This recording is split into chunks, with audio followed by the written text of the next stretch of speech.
read this real quick, tell you a little bit about him. Sean Theriault has spent his entire professional career developing strategic alliances within businesses and economic development roles. Sean is a doer who is fighting for a future that emphasizes our need to build local, decentralized, and open source systems. Absolutely, right?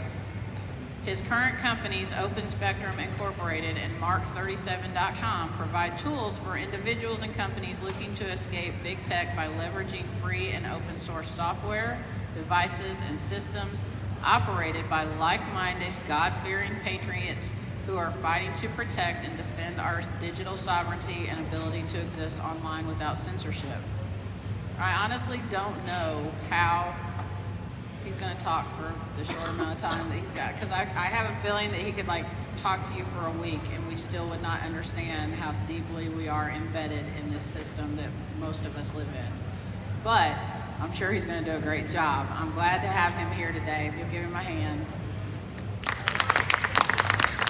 Thank you. So I usually give presentations across the country to groups, communities, and patriots who are fighting on a lot of different levels. They generally last between 3 and 5 hours. Obviously, I only have 30 minutes, so I can't get into all of it. But the good news is if you go to our website, mark37.com, and you go to the blog section, the very first post is called Boycott Big Tech Resources and Guidelines. The entire one of the events I did in Wilson, Wisconsin was recorded, so you can watch the whole thing. And if you have a community of preppers, folks who just get together on a bi-weekly basis or monthly basis or whatever it is that you think are interested in this type of information, I'm happy to talk to you and find a time to come to you and present to your community. We need more people awake and aware and informed on this topic so that we can actually start to see some change happen. So a lot of content to cover. I'm going to go relatively quick. And I'm going to start with this question, which I've noticed most of the faces here, so I've already asked this question to a lot of you because it's a thought bomb that I think we all have to consider, which is, are we at war right now, right? How many of you think that we're at war right now? We're at war right now. No question, we are at war. We are at war with enemies foreign and domestic. We're at war at many times with even our own intelligence agencies, right? So if that's the case, that we acknowledge that we're at war, and I give you a weapon to go fight in this war, and that weapon has a GPS tracking device on it, it has a camera, it has a mic, and it can be remotely controlled and turned off by the same enemy that we're about to go fight, would you use that weapon? You wouldn't in your right mind use that weapon, because you know you're going to get smoked. You're as good as dead, right? And yet, that is exactly what you all are doing right now. I think I've met one person at this event who's not using a Google Android device or an iPhone. One person. We are all using psychological warfare weapons all day, every day. And most of you say, well, I'm not technically savvy. I don't fully understand how this thing works. It just does what I need it to do. This is like me giving you a firearm, or you giving me a firearm, and me saying, well, I don't really understand how this thing works. I just know if I pull the trigger, it'll fire, right? But I'm gonna carry that in my pocket all day, every day, right? The odds of me shooting myself are extremely high. The odds of me shooting someone around me are extremely high. But the difference is this is a digital device, which means we can't physically see the effects of what we're doing, right? This is going into the ether, it's technology, it's going onto the internet, it's in the cloud, right? The cloud is physical stuff, folks, and that's the background that I come from. I come from the data center industry, the physical buildings that are designed to never lose power. Some of them are millions of square feet, and they push megawatts of power, of which there are thousands of these things all over the United States and even more around the world. So when I realized what was happening in this industry a long time ago, simply by following the money, that they were controlling us through these tools, I said, enough is enough. We have to start waking people up that these are being used against us. These are psychological warfare weapons. No ifs, ands, ors, or buts about it. That's what this is. So the more we're aware that this is a weapon, we have to start realizing, okay, well, what can I do about that? By giving Apple or Google or on your laptop, Microsoft, control of the operating system, which is the brain of the device, you're giving access to your device to those companies. It's really their device. They control that device. They can install applications. They can do whatever they want. They can change your settings. You might say, oh, I turned the mic off, and yet it's still listening to you. It still knows that you were talking about buying a house and you see ads for it within a couple seconds now. So people say, well, I'm not planning on, I'm not talking about anything crazy. So why do I care?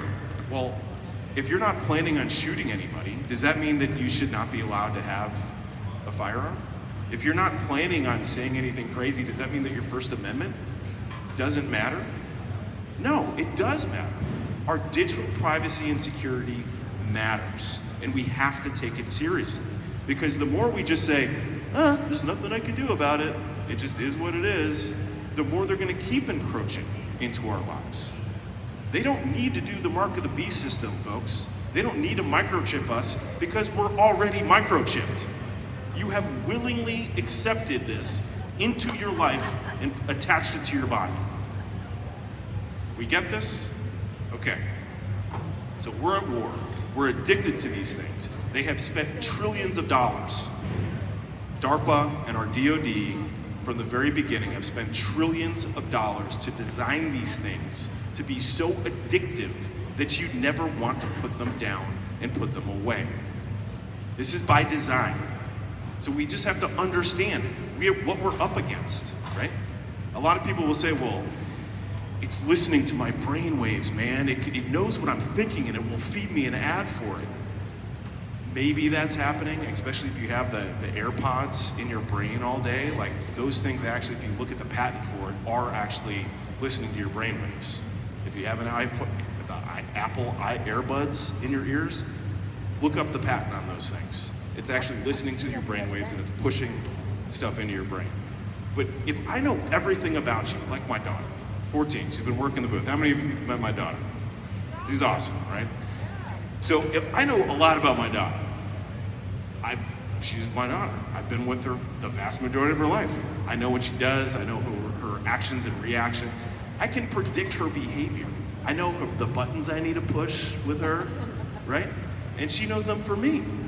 But if I know everything about you, I know where you're going, what you're buying, who you're with, what websites you visit, where your eyes are on the screen as you're going through something. I know your text messages, your emails, and I can track that all back.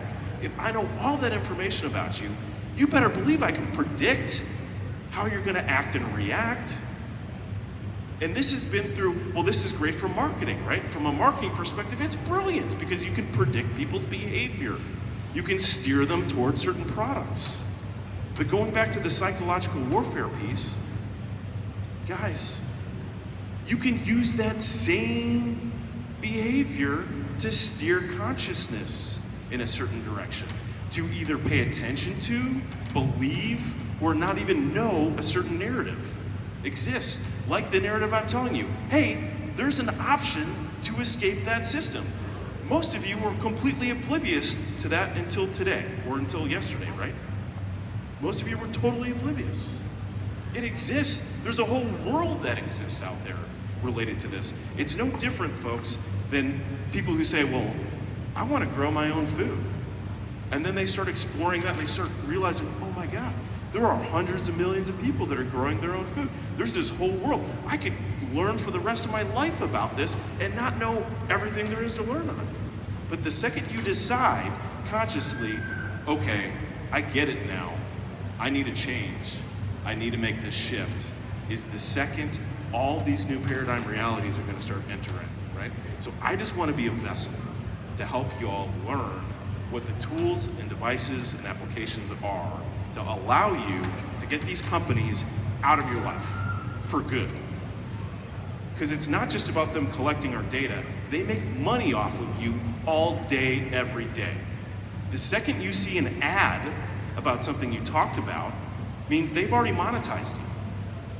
Every single one of you has a price tag attached to you based on your demographics. how old you are, what your income bracket is, what sex you are, where you went to college, how much money you make. Every single one of you. It might be 20 cents, it might be $1.50. But for someone to advertise to you in these different demographic brackets means a marketer is paying for that. So for you to say, well, I don't care that they're collecting all my data, well, we already acknowledge we're at war. We already acknowledge that Google and Apple and Microsoft and Amazon and Facebook are companies owned by people that are literally trying to depopulate the earth and kill us right? So why are we allowing them to make money off of us? We're allowing them to make money off of us, which they then use to support candidates and causes and organizations that are trying to kill us. We should say, like, people get livid about let's boycott Bud Light, right? Screw Anheuser-Busch. Let's boycott Liberty Safes. Let's boycott Target. And yet we're not talking about boycotting the companies that are exponentially more responsible for the current paradigm reality that we're in right now. Why it is that we don't see all the major conservative talking heads going after this issue is literally beyond me. I don't understand it. It makes no sense to me as to why that is not happening. It may be just because they're ignorant, and they might be. This stuff is complicated. I've had a year in tech to understand this stuff and to learn how to translate it, right? All right. So the other paradigm here is that your digital security and privacy is literally no different than your physical privacy and security. In that, I can just have basic situational awareness. I can look around a room and see if someone's acting funny, or if someone walks in and they're look like a threat, right? Or be pulling up to a gas station and be like, I don't think I want to park here, I'm gonna go to the next gas station, right? Basic situational awareness. Most of us have zero situational awareness when it comes to this thing because you don't even know how it works in the first place, right? So the key is we need to have basic situational awareness, but the other is we need to figure out what is my risk factor, right? And my threat tolerance. I travel all the time, and I'm pushing out a message that a lot of people don't want me pushing out, right? So I need to learn basically digital Krav Maga to make sure that I'm protected, so that if people do try to come after me, I can block them and keep them away, right? Most people don't need to do that. You just need to have some basics, some baselines, right? The equivalent of don't leave your doors open to your house at night. Don't have a big neon light on top of your house that says, we have tons of cash and no one's home. Which is essentially what y'all are walking around doing with your phones today, but you don't even know it. You don't even know it, right? So I want to teach y'all some basic situational awareness. And on my site, I have tons of content, articles that I've written and videos that speak to this. And this is not an easy message for a lot of people to swallow. Because I'm telling you that the baby you're carrying around in your pocket is ugly. And it's killing you. And people are like, oh, but I love Apple.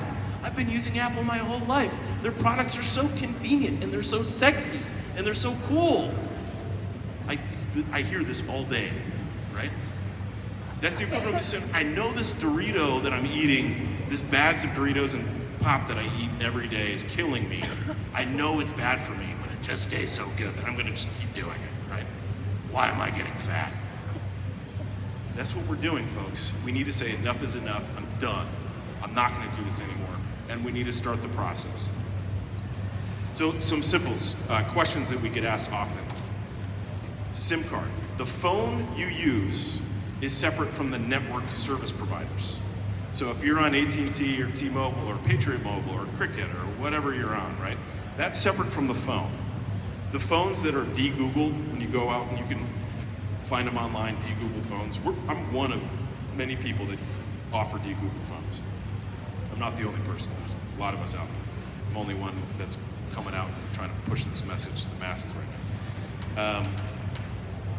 Separate from the carriers. All these devices that we offer are what are called carrier agnostic, which means any carrier works on it. All you have to do is take your SIM card out of your existing phone and put it in the new phone, and then your phone calls and your text messages and everything will transfer to the new device.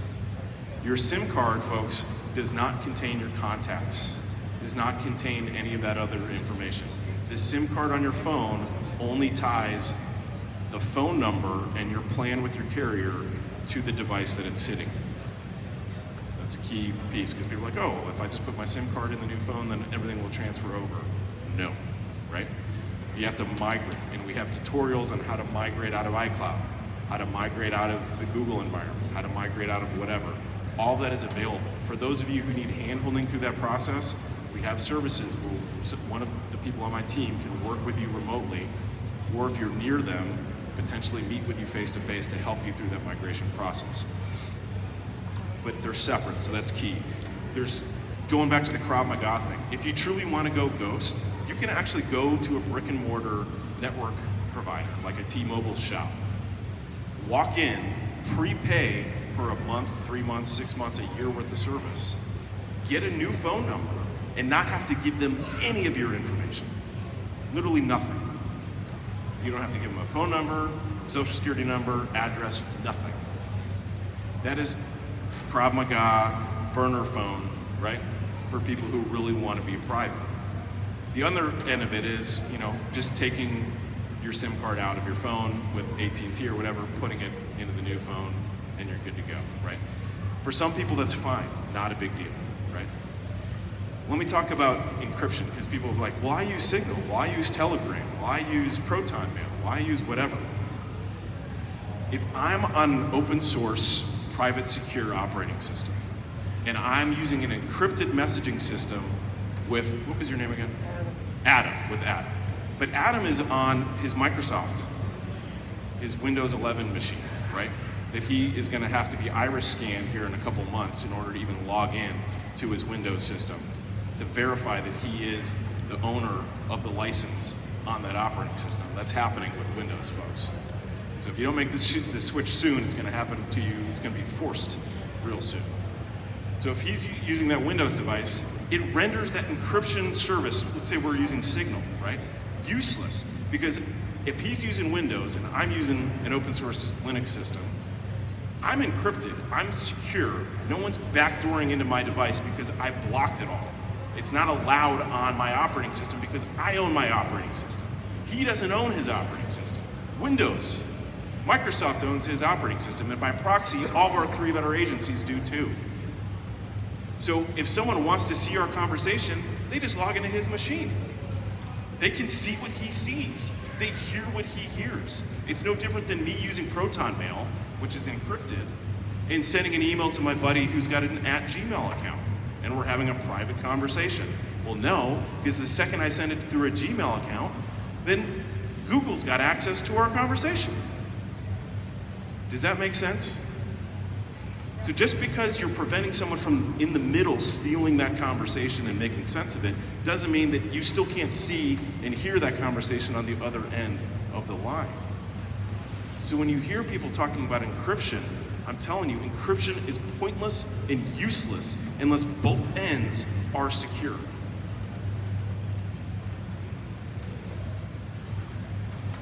Another question that we get asked frequently is, well, I use whatever app for my business, or I need to use Facebook for my business, or I need to use whatever. You can use any app you want on these Google devices. Any app. You can install any app you want on. But you control what that app now has access to. When it says, hey, this app wants access to your GPS, your contacts, your blah, blah, blah, you can say yes, no, and be confident that when you say yes or no, it means yes or no. That it's not going to say, yeah, thanks for the suggestion, and still be able to do it on the back end, which is what's happening on your iPhones and your Google Android phones right now, and your Windows devices. So that's important for people to know. The other key thing, I have an article on can you really go ghost, or does my X app actually work on the phone, and I cover all of this information so you can read more about it. But you really have to ask yourself, do I need to download this app onto my device? Do I need to download this app onto my device? Is there another way I can get this information? Most people use weather apps, and there's some really cool weather apps out there that show you all kinds of cool Doppler footage and real-time access and whatnot, right? And they're free, right? But guess what? Those weather apps are some of the biggest abusers of your data. They are sucking everything about you out of your phone and selling it. So another way is to find a website that provides great information about your local weather and just bookmark that on your homepage of your phone so that you go to that website via your browser. I would highly recommend you all use Brave, BRAVE.com, Brave browser. It's the most private, secure browser available right now. But if you go through Brave, it's not going to track you. It's not going to allow that website to know who you are. You type in an address, like I live in Inman, South Carolina. So I'll type in Inman, South Carolina, and I'll get the footage, and I'll say, okay, this website is now going to go and get me the weather for Inman, South Carolina. And I go to my settings, and I go bookmark to homepage. And I can now bookmark that specific page on my homepage of my phone. So all I have to do is tap on that, and it will take me to that website. Versus me downloading the app and giving that app now and the company that runs that app full access to the data on my phone. Does that make sense? That's huge. That's like mind-blowing for most people. But this is a great, simple way, simple step that you can take to not give these companies access to everything going on your phone. Simply ask yourself, do I need the Facebook app downloaded on my phone? No, is the short answer, folks. You don't need to download it on your phone. Get rid of it. Uninstall it. Open your browser, go to www.facebook.com, log in, and then bookmark it on your homepage. Because then your browser serves as that firewall between Facebook and all the data on your device. Does that make sense? All right. I get asked routinely from people like, well, I'm former intelligence army, and I know for a fact that there's no way to really go ghost. I'm like, well, you're right. And I also know for a fact that I grow my own food, but they're also dropping chemtrails over my head all the time, dropping garbage on my garden and the animals that I've got in my backyard. And I know for a fact that the water that I use sometimes to garden with, that's coming from the Muni, also has crap in it too. Does that mean I'm not going to garden because I know that that's happening? No. So I get my point is there are a lot of black pillars that I'm sure you're gonna come across. Like, well, there's no way to really get off the system, man. Like, okay, so do we do nothing? Is that what you're recommending? That we just say, well, there's nothing we can do about it. But going back to the private security piece, or how digital security is like physical security, if someone really wants me dead, I could be in a bunker, I could have a turret gunner outside, I could have a legion of people guarding me. But if someone really wants me dead and has enough means and motive, they're gonna fly a jet over my head and drop a bomb on top of me and destroy me, right? It's the same in the digital world. And I just gave this analogy to someone, but Tucker Carlson, it's gonna be really tough for him to like truly go ghost because he's got a massive target on him. They're going to find him. They already have in the system his facial recognition on every device, so that it's gonna be really hard for him to truly go ghost. Not impossible, folks, but really hard. It's gonna cost him a lot of money and time to figure out how he's gonna be able to maneuver around and have comms without being tracked. But the majority of us, they literally don't have the time and the resources to track everyone. You can say, oh, but AI. AI is not that advanced, folks, especially for everybody. It's not. And for those who have worked in government and or the military, we all know there's a lot of incompetence in government, right? So I did a talk over in Myrtle Beach, South Carolina not long ago, and they were very concerned about the digital, the 15-minute cities and the, what's the word I'm looking for? The digital city that they're trying to build in Myrtle Beach, right? You know what the first initiative that Myrtle Beach is working on for their digital city, which is really just a concentration camp that they're eventually going to try to roll out? It's smart garbage cans, people. That's the first thing that they're going to pump $30 million into in Myrtle Beach, and it's going to take them 3 years to roll out their smart garbage cans, right? My point is this: when you put this type of intelligence in the hands of bureaucratic municipalities, they mess it up and they go super slow, right? That doesn't mean that it's not happening. That doesn't mean that we shouldn't be concerned about it. We just have to be aware of that paradigm reality. So for everyone who's like, well, if you're Joe Blow and you're on your farm doing your thing, you don't need to go spend thousands of dollars on tech to keep yourself and everything you're doing private, because they're probably not trying to monitor and track everything that you're doing. But you probably should just be basically situationally aware from a digital perspective and take some basic precautions. Like, don't have your security cameras sending all of that data into the cloud somewhere that can be easily accessed by anybody who wants to get access to it. You should probably have that stored on a local server, right? That's basic situational digital awareness that most people fundamentally lack. Those are the types of conversations I want to have with you. So for those who have filled out the forms, we have forms over on our table, to allow me to follow up with you and have this type of conversation, figure out where you're at and what I can recommend for you to help solve for whatever problem set you're dealing with. But the other is we're doing a raffle here after I'm done talking and they kick me off the stage. We're going to be giving away one of the phones. We're going to be giving away some of the mic lock products that we have. And for those who don't know, a mic lock basically kills the mic on your device. So you plug that thing in and it will no longer be listening to you. That means that if someone calls you, you have to take it out. Or if you have a Bluetooth headset in, it will flip over to the Bluetooth headset so you can have your call. But when your call's over, it will then kill your mic again. And you can test it. Go over there, we can test it. Plug it into your phone, I'll call you, and I'll trade phones with you, and I'll start talking, and you won't be able to hear me, right? We just did that with Angry American not too long ago. So we're going to be giving away one of the camera finders that we have as well. I travel a lot, so there's all kinds of little mini mics, hidden mics now all over the place, especially if you travel overseas. So for those of you who travel, those are very useful. We're going to be giving away one of those as well.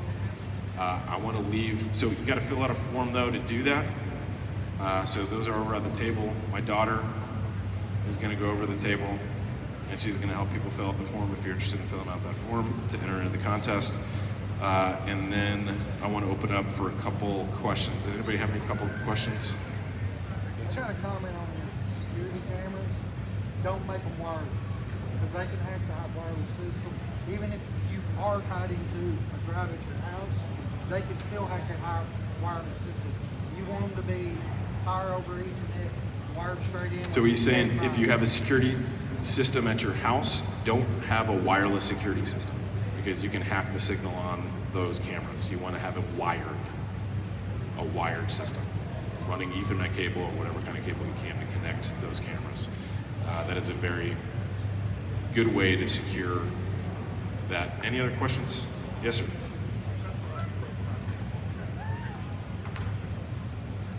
He's asking about the encryption for Proton Mail. I can't get into the weeds on that right now. I don't have that right in front of me and off the top of my head. There's a business that I have called Intelligence on Demand, intelod.net. It's on one of the forums that I think we're out of on our desk, but intelod.net. I got super pissed when I saw the Patriot phone come out. How many of you have heard of the Patriot phone? So Candace Owens came out and she started promoting this thing called the Patriot phone. I was like, that's interesting, that sounds cool. Let's see what it is. And so I started digging in and realized that the company behind the Patriot phone were not patriots. None of them were even United States citizens. And they basically just slapped Patriot in front of their system, which was a closed-sourced system, and started selling it to people. People said, oh, well, there's Patriot on it, and Candace Owens is supporting it, so it must be something that we should focus on, right? So I kept seeing this happen over and over again in our world. And I said, I'm done with this. We need to start following the money and looking at what's really going on. So Intelligence on Demand is me and a handful of people who do digs on people and companies to learn more. You should look into it. We have one on Proton Mail. Why do they call it Proton Mail? The entire executive team came from CERN. You all know what CERN is? And the venture capital money that came into Proton Mail early on is all woke Silicon Valley venture capital money. So I look at that, and then I look at how they've handled a couple court cases, and I'm like, I don't know if this is really the bastion of free speech and privacy that it should be, which is painful when we're learning that some of these companies and individuals and people that we put our faith into are really not what they've told us and sold us that they are, it stinks, especially when we have to start migrating off of these things. It's not easy, it's hard, but we have to get used to doing the hard things. We have to get comfortable being uncomfortable, folks. That's the only way that we're going to survive, which is why we're at an event like this. We have to get comfortable being uncomfortable. I've got a question on antivirus and malware. Because a lot of the major companies, they're supposed to be protected. They're still owned by Microsoft, still owned by Google, still owned by the major software companies. Which one do you recommend? He's asking about antivirus and malware. There's a great meme on this. So one of the fun things I did with some buddies is we got pissed that there were literally no memes on big tech. So we created like 100 memes on big tech, which I think you should do. It's called Mnemonic Warfare. It's on our website. Go there, find the memes, share them far and wide. But one of them is a guy who's holding one of those little cocktail umbrellas while it's downpouring rain. It says, Big Tech Security Service, right? That's basically what it is. On a Linux system, an open source operating system, and or the Graphene OS mobile operating system for the phones, malware and spyware can't run on those devices without you giving permission for that program to run. Unlike a .exe, which is an executable file for a Windows device, that can be installed and run without you knowing it on your device. It takes advantage of the fact that Windows is Windows, the way that it operates, to run these programs. It will not run on a Linux system. So I don't recommend any of them, any of the big tech malware systems. No, I'm just saying, I was asking if there's one out there that's not owned by them that you can download and protect yourself even better. On your Windows system or? Or on a Linux system. So on your Linux system, it's a matter of the settings that you have on your home router. Okay. And with the VPN service provider, if you're using a VPN service provider, you have very little to be concerned about on the device, because you literally can't install and run a new application or a new program on a Linux system without you putting in your password to log into that system and say, yes, I want this program to run on my computer. So if that happens, again, that's like you taking a firearm and shooting yourself in the foot. I just was wondering. That's what we have to rethink, right? We've been trained to think, oh, well, I need to download this software and that's going to protect me. I was more worried about the stuff that's buried in emails and stuff. Because people don't know how to read it. Right. People, If somebody let somebody use your computer, they don't know how to identify by the header that it is. Right. This is a malware thing. Because even if you just gave it permission when you clicked on it. Right. But I know some people that, like, we're supposed to be able to block that, on some systems. So I would say that 99.999% of the malware that comes in through email, even if you clicked on it, would not operate on that Linux system without you. You're going to get a flag. It's going to say, hey, this new program wants to, when you click on it, and it wants to run that malware program, you're going to get a flag. It's going to say, hey, this thing wants to run. Do you want this thing to run? You can say, nope. So it's a different way to think. It's a different way. It's a safer. This is why 80+% of the servers that run corporations in these data centers, this world that I came from, are all Linux-based systems. They're all. Why is it that the systems administrators, the network administrators, the smart geeks that run these companies are all using Linux to run their companies, and yet they're not encouraging consumers to do it? Why is that? It makes no sense, right? It doesn't add up. All right, I think my time is up here. They're going to probably kick me out. So if you have filled out a form, I'm going to do the raffle. You don't have to be present for it, so hopefully the people winning will be the people who are here. But we got some stuff we can go over there. If you have any other questions, grab my information. I'm, for better or worse, extremely accessible. So you can reach out to me directly. I've got business cards over there. Hopefully this was helpful and useful. Hopefully I've scared you enough to decide that you're going to make a decision to do something about it.